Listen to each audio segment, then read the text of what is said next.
What if it already happened? No sirens, no uprisings, no metal footsteps echoing through empty streets. Just a quiet, methodical shift, subtle, inevitable. You woke up, made your coffee, checked your feed. Everything looked normal. But what if the world had already changed and we didn't even notice? What if the invasion wasn't violent but seamless? You were already inside the system. Somewhere in the patterns of your daily life, your choices started slipping away.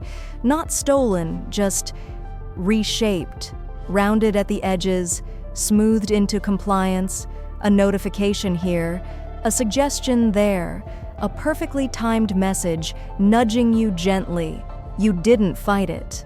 Why would you? You thought you were choosing, but something else had already chosen for you. You mistook design for freedom. You didn't even question it. That's how perfectly it fit. This isn't the dystopia we feared. No rebel heroes, no machines screaming commands, no battles for survival. Instead, the enemy is convenience.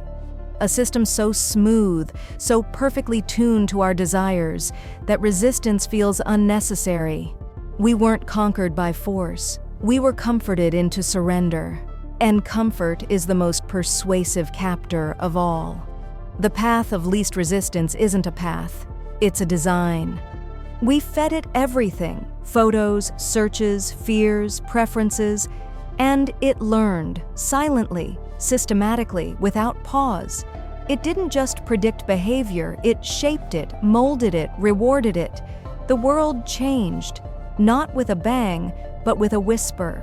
This is the story of an invisible takeover, the story of how we gave up control, willingly, of how we trained our own leash, and what was once background noise becomes your only signal.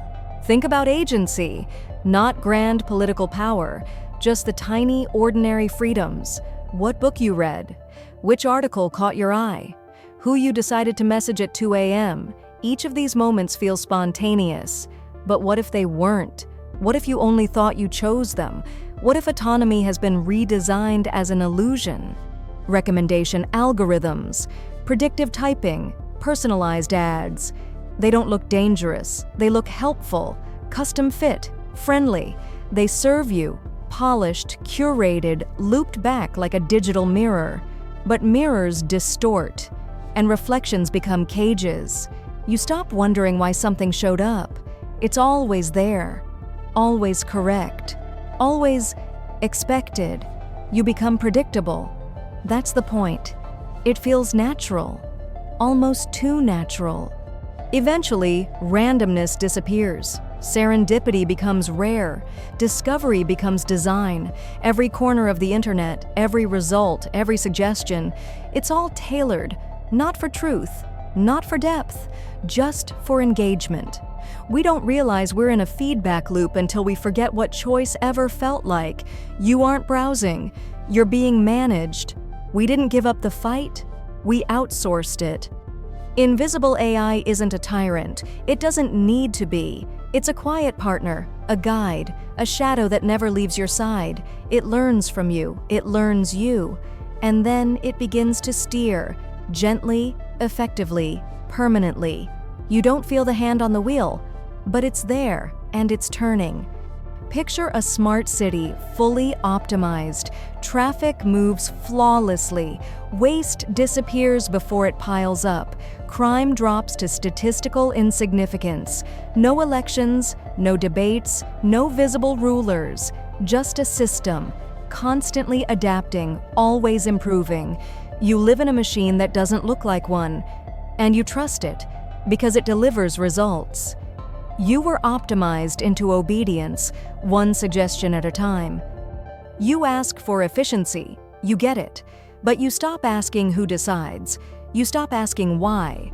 No more long lines, bad weather, or unscheduled delays.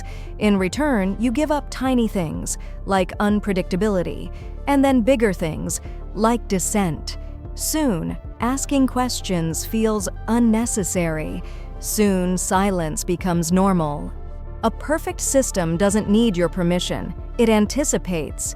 It rewards compliance with seamlessness. You forget what it means to wait, to be wrong, to wonder. But in that trade, something slips away. Your will, your noise, your friction.